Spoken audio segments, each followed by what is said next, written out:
오늘 하루의 무게를 잠시 내려놓고 서양 철학의 거장 아리스토텔레스의 깊이 있는 말씀 속에서 참된 행복을 찾는 여정을 시작하시길 바랍니다.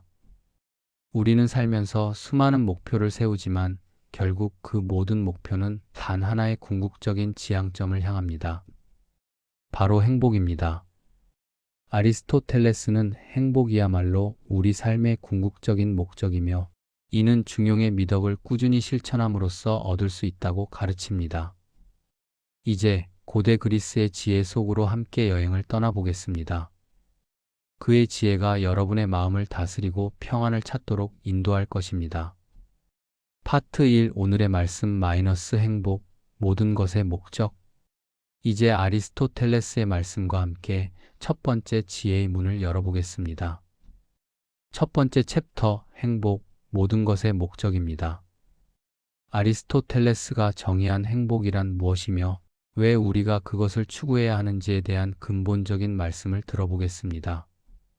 명언 1 궁극적인 선.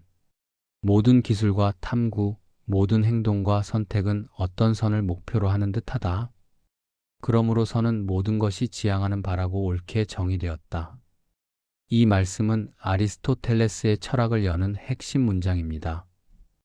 그는 우리의 모든 삶의 행위, 모든 결정, 모든 노력이 궁극적으로는 선을 향하고 있다고 선언합니다. 우리가 어떤 기술을 배우든 어떤 연구를 하든 심지어 아주 사소한 행동을 할 때조차도 우리는 그 행동을 통해 얻게 될 좋은 것, 즉 선을 목표로 삼는다는 것입니다. 하지만 아리스토텔레스는 여기서 멈추지 않습니다.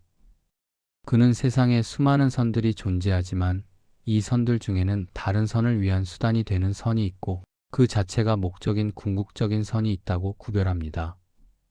예를 들어 우리는 돈을 벌기 위해 일합니다. 돈은 선입니다. 하지만 돈은 그 자체가 최종 목적이 아니라 더 좋은 집을 사고 맛있는 음식을 먹고 편안한 노후를 보내기 위한 수단이 됩니다. 그렇다면 이 모든 수단들이 최종적으로 가리키는 그 자체로 완벽하고 더 이상 다른 무엇을 위한 수단이 되지 않는 단 하나의 목표는 무엇일까요? 아리스토텔레스는 그것이 바로 행복이라고 단언합니다. 우리가 돈을 버는 이유, 건강을 지키는 이유, 좋은 평판을 얻으려는 이유, 이 모든 것은 최종적으로 행복한 삶을 살기 위해서라는 것입니다. 이것은 우리에게 큰 깨달음을 줍니다. 우리가 지금 겪고 있는 고난이나 불안함이 있다면 그것이 궁극적인 행복을 위한 여정의 일부임을 상기시켜 줍니다. 목적지를 분명히 아는 여행자는 잠시 길이 험해도 흔들리지 않습니다. 우리 삶의 목적지가 행복임을 확신하는 순간 우리는 모든 일에 대한 근본적인 태도를 바꿀 수 있습니다. 오늘 우리가 이 영상을 듣는 이유도 바로 그 궁극적인 선, 행복에 한 걸음 더 다가가기 위함이 아닐까요? 아리스토텔레스는 우리가 이 사실을 명확히 인식할 때 비로소 우리의 행동과 선택이 올바른 방향을 잡을 수 있다고 가르칩니다. 삶의 방향키를 행복이라는 궁극의 선에 고정하십시오. 명언 2 행복의 정의. 행복은 자족적인 것이며 모든 행동의 궁극적인 목적이다. 우리는 행복을 다른 무엇 때문에 선택하지 않는다. 이 명언은 행복을 향한 우리의 인식을 완전히 새롭게 정립하도록 돕습니다. 아리스토텔레스에게 있어 행복, 즉 에우다이모니아는 단순히 감정적인 기쁨이나 일시적인 만족이 아닙니다. 이것은 깊고 안정적인 상태를 의미합니다. 그가 말한 자족적인 것이라는 표현에 주목해 주십시오. 이는 행복 자체가 그 어떤 외부적인 조건이나 보상을 필요로 하지 않는다는 의미입니다. 만약 당신이 나는 부자가 되면 행복해질 거야 라고 생각한다면 당신의 행복은 돈이라는 외적인 조건에 의존하는 것이 됩니다. 돈이 사라지면 행복도 사라집니다. 그러나 아리스토텔레스의 행복은 다릅니다. 그것은 그 자체로 충분하고 더 이상 다른 무엇을 필요로 하지 않는 완전한 상태입니다. 이것은 마치 잘 지어진 건물과 같습니다. 외부 환경이 조금 변해도 쉽게 무너지지 않는 견고함과 충족감을 갖춘 상태입니다. 우리는 돈을 벌기 위해 일하고 건강을 지키기 위해 운동하고 친구를 사귀기 위해 노력하지만 그 모든 것의 마지막 단계는 나는 이 모든 것을 통해 행복을 얻고 싶다는 바람으로 귀결됩니다. 이처럼 행복은 다른 어떤 목적을 위한 수단이 될 수 없습니다. 행복은 그 자체가 마지막 도착지이자 최고의 가치입니다. 이 지점에서 우리는 스스로에게 물어봐야 합니다. 나의 삶은 정말 행복 그 자체를 목적으로 하고 있는가? 아니면 행복을 가져다 줄 것이라고 믿는 수단만을 쫓고 있는가? 종종 우리는 수단을 쫓는 데 몰두한 나머지 진정한 목적지인 행복을 잊어버리곤 합니다. 성공했지만 불행한 사람이 많은 이유가 바로 여기에 있습니다. 아리스토텔레스는 우리에게 내부적인 힘과 이성적인 활동을 통해 이 자족적인 행복에 도달할 수 있다고 용기를 줍니다. 이 궁극적인 목적을 분명히 인식할 때 우리는 수많은 잡다한 욕망과 순간적인 감정에 휘둘리지 않고 오직 가장 본질적인 가치를 향해 삶의 에너지를 집중할 수 있게 됩니다. 행복은 외부에서 주어지는 선물이 아니라 내면에서 완성되는 삶의 기술임을 기억하십시오. 명언 3 행복의 조건. 행복은 좋은 삶과 좋은 행동의 결과이다. 신의 축복이나 우연이 아니다. 이 명언은 행복을 우연이 아니라 노력의 결과로 바라보게 합니다. 많은 사람들이 행복은 운명이나 혹은 신의 특별한 축복처럼 우리에게 갑자기 주어지는 것이라 생각합니다. 그러나 아리스토텔레스는 단호하게 말합니다. 행복은 좋은 삶과 좋은 행동의 결과라고 말입니다. 그가 말하는 좋은 삶과 좋은 행동은 단순히 물질적인 풍요나 성공을 의미하지 않습니다. 그것은 우리의 이성을 최대한 발휘하여 덕을 실천하는 삶을 뜻합니다. 아리스토텔레스에게 덕은 일종의 정신적인 탁월함입니다. 탁월한 건축가가 좋은 건물을 짓듯이 탁월한 인간은 자신의 이성을 사용하여 옳은 행동을 반복하는 사람입니다. 이 관점에서 보면 행복은 우리의 통제 밖에 있는 우연한 사건이 아닙니다. 그것은 우리가 매일 쌓아 올리는 선택과 습관의 총합입니다.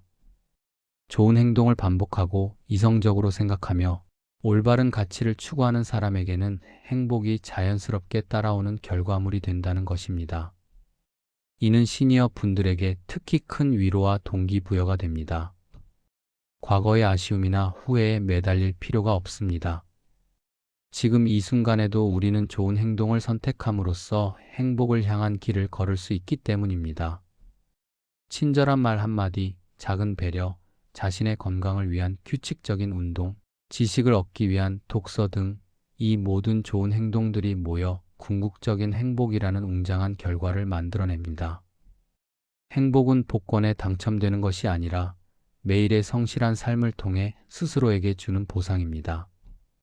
이 명언은 우리가 수동적인 태도에서 벗어나 자신의 행복을 능동적으로 만들어갈 책임과 능력이 있음을 일깨워줍니다. 지금 바로 당신의 삶에 긍정적인 영향을 미치는 좋은 행동을 시작하십시오. 그 습관이 당신의 행복이 될 것입니다. 명언 4 이성의 활동. 인간의 기능은 이성적 원리를 갖거나 최소한 이성적 원리를 따르는 영혼의 활동이다. 행복은 이성에 따른 덕의 활동이다. 이 명언은 아리스토텔레스가 행복의 본질을 인간의 고유한 기능에서 찾았음을 보여줍니다. 그는 세상의 모든 사물이 각기 고유한 기능을 가지고 있듯이 인간에게도 고유한 기능이 있다고 보았습니다. 돌의 기능은 움직이지 않는 것이고 식물의 기능은 생장하는 것입니다. 동물은 감각과 욕망을 가지고 움직입니다. 그렇다면 인간을 식물이나 동물과 구별짓는 인간만의 고유한 기능은 무엇일까요? 아리스토텔레스는 그것이 바로 이성이라고 결론 내립니다. 인간은 생각하고 추론하고 판단하고 도덕적 원리를 이해하는 능력을 가지고 있습니다. 따라서 행복한 삶이란 단순히 먹고 자는 생존의 삶이 아니라 인간만이 가진 이성을 가장 잘 발휘하는 삶이라고 정의됩니다. 이 이성적인 활동이 덕입니다. 우리가 현명하게 판단하고 절제하며 용기 있게 행동하는 것은 모두 이성이 주도하는 활동입니다. 이는 우리에게 진정한 만족감과 보람이 어디서 오는지를 명확히 알려줍니다. 우리가 어떤 일에 몰두하여 깊이 생각하고 문제를 해결하고 지적인 깨달음을 얻었을 때 느끼는 기쁨이 바로 이 이성 활동에서 오는 행복입니다. 나이가 들어 은퇴를 하고 물리적인 활동이 줄어들더라도 이성적 활동은 멈추지 않습니다. 독서, 사색, 토론, 새로운 지식의 습득, 삶에 대한 깊은 성찰, 그리고 지혜를 나누는 행위는 모두 아리스토텔레스가 말한 최고의 행복 활동입니다. 따라서 진정한 행복을 찾고 싶다면 육체적인 욕망이나 감정적인 쾌락에만 의존하지 마십시오. 당신의 이성적인 영혼을 끊임없이 훈련하고 사용하십시오. 배우는 것을 멈추지 않고 생각하는 것을 멈추지 않는 것. 이것이 곧 인간으로서 가장 탁월하게 살고 가장 깊은 행복에 도달하는 길입니다. 아리스토텔레스는 우리에게 지적인 삶의 가치와 아름다움을 가르쳐 주고 있습니다. 파트 2 인생의 지혜 마이너스 중용의 발견. 두 번째 챕터 인생의 지혜에서는 아리스토텔레스 철학의 핵심인 중용의 덕을 통해 균형 잡힌 삶을 사는 방법을 배워보겠습니다. 중용은 극단적인 감정과 행동을 피하고 올바른 중간 지점을 찾는 지혜입니다. 명언 5 중용의 원리. 덕은 지나침과 모자람의 중간, 즉 중용을 목표로 한다. 이것은 악덕을 피하는 길이다. 이 말씀은 아리스토텔레스의 윤리학, 즉 우리가 어떻게 살아야 행복해질 수 있는지에 대한 가장 핵심적인 가르침입니다. 그는 모든 덕, 즉 인간의 탁월함은 극단적인 상태인 지나침 과도함과 모자람 결핍 사이의 중용, 민에 위치한다고 보았습니다. 우리가 일상에서 겪는 거의 모든 문제와 갈등은 바로 이 균형을 잃었을 때 발생합니다. 예를 들어 식사량을 생각해 봅시다. 너무 많이 먹는 지나침은 비만과 소화불량이라는 악덕을 낳고 너무 적게 먹는 모자람은 영양실조라는 악덕을 낳습니다. 이 둘 사이의 적절한 양, 즉 절제가 바로 미덕이 됩니다. 중용은 단순히 산술적인 중간가, 즉 50%를 의미하는 것이 아닙니다. 아리스토텔레스는 중용을 이성로 고지에 의해 규정되고 분별 있는 사람 PHRONIMOS이 규정하는 바와 같은 중간이라고 설명했습니다. 다시 말해 상황과 개인의 능력에 따라 달라지는 지혜로운 중간입니다. 100명이 똑같이 적용할 수 있는 만능 공식이 아니라 각자 자신의 삶과 상황에 맞는 최적의 균형점을 찾는 분별력이 중요하다는 것입니다. 이것이 시니어의 삶에 주는 교훈은 매우 큽니다. 나이가 들면서 우리는 감정적으로 극단에 치우치기 쉽습니다. 너무 완고해져서 변화를 거부하는 지나침이나 혹은 너무 무기력해져서 아무것도 시도하지 않는 모자람이 그 예입니다. 아리스토텔레스는 우리에게 끊임없이 성찰할 것을 요구합니다. 지금 나의 태도는 지나친가, 모자란가, 아니면 적절한 중용인가? 이 질문을 던지는 순간 우리는 평화와 균형의 길로 들어설 수 있습니다. 중용의 실천이야말로 가장 지혜롭고 가장 안정적인 삶을 사는 비결임을 기억하십시오. 명언 6 용기의 중용. 용기는 무모함과 비겁함이라는 양 극단의 중간에 있다. 이 중용이 비로소 덕이다. 용기라는 덕목을 통해 아리스토텔레스의 중용 개념을 좀 더 구체적으로 이해해 봅시다. 용기는 누구나 훌륭하다고 인정하는 미덕입니다. 하지만 이 용기가 균형을 잃으면 어떻게 될까요? 지나침으로 가면 그것은 무모함이 됩니다. 무모한 사람은 상황을 객관적으로 판단하지 않고 결과에 대한 두려움 없이 뛰어들어 자신뿐만 아니라 주변 사람들에게까지 피해를 줍니다. 이는 지혜롭지 못한 행동이며 덕이라고 할 수 없습니다. 반대로 모자람으로 가면 그것은 비겁함이 됩니다. 비겁한 사람은 두려움에 압도되어 마땅히 해야 할 일, 나서야 할 순간에 회피하고 도망칩니다. 이 또한 스스로의 기능을 제대로 발휘하지 못하는 악덕입니다. 진정한 용기는 이 무모함과 비겁함 사이의 중용에 위치합니다. 용기 있는 사람은 두려움이 없는 사람이 아닙니다. 그들은 두려움을 느끼지만 이성적으로 상황을 판단하고 고귀한 목적을 위해 두려움을 극복하고 행동하는 사람입니다. 시니어의 삶에서도 용기는 중요합니다. 나이가 들면서 새로운 도전을 두려워하거나 혹은 건강을 무시하고 무리한 활동을 하는 극단을 보일 수 있습니다. 아리스토텔레스는 우리에게 균형 잡힌 용기를 가지라고 조언합니다. 새로운 것을 배우는 데 있어서 무조건 거부하는 비겁함 대신 적절한 도전을 하는 용기를 내십시오. 또한 건강이나 능력을 과신하여 무모하게 행동하지 말고 자신을 객관적으로 알고 현명하게 대처하는 용기를 발휘하십시오. 용기란 맹목적인 돌진이 아니라 이성이 비추는 등불을 들고 두려움 속으로 걸어 들어가는 분별 있는 행위입니다. 이 중용의 용기를 통해 우리는 삶의 어려움을 극복하고 더 큰 행복에 도달할 수 있습니다.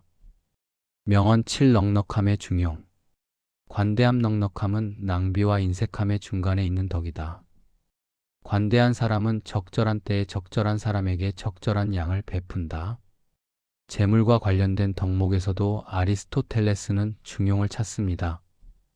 그가 말하는 관대함 또는 넉넉함은 단순히 돈을 많이 쓰는 행위를 의미하지 않습니다. 여기에도 두 가지 극단이 있습니다.